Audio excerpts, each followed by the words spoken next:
Siege of Ancona was a battle in the Neapolitan War. It took place beginning on May 5, 1815 and persisted until May 30, 1815. The battle took place mere days after the Battle of Tolentino on May 3, 1815. The Siege of Ancona was one of the last battles in Italy during the Neapolitan War. The city of Ancona was the last major Italian city to surrender. It was fought between Napoleon's forces in Ancona, Italy and the Anglo-Austrian alliance during the 100 Days campaign. The Anglo-Austrian alliance eventually defeated Napoleon's forces, thus helping expel the French from eastern Italy. It also contributed to the elimination of the Buonaparte monarchy proposed by Murat and led to the establishment of the Papal State. Battle. An Austrian force commanded by Austrian Major General Menrad Friar von Geppert besieged Ancona on May 5, 1815. The Anglo-Austrian force was 2,300 men strong. Ancona was defended by a garrison of Napoleon's troops, which was composed of 1,500 men. This garrison had been part of Caracos's brigade, which fought in the Battle of Tolentino. The French lost 500 men to the Anglo-Austrian bombardment before they ultimately surrendered on the 30th of May. Ramifications.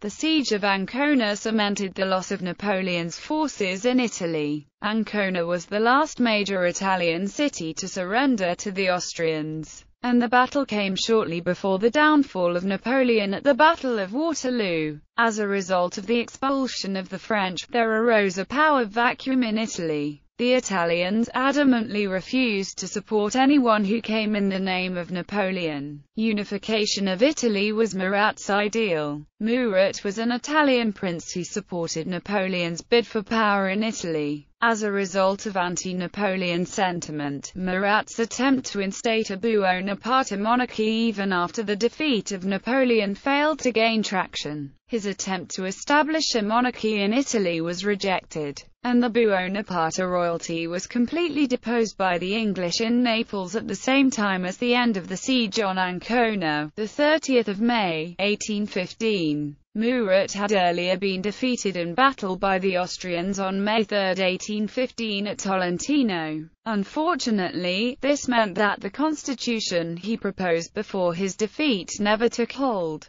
However, his ideals of an independent Italy played a role in the Risorgimento. Decades later, the elimination of the Bourbon influence in Italy after the Siege of Ancona paved the way for the Papal State that took power in 1814. The Papal State supported a policy of conservatism in Italy, upholding Austrian influence and opposing revolution and unification. Due to this conservative policy, the Papal State hindered the unification of Italy for many years. The administration of the Papal State was in place until the overthrow of Metternich in 1848.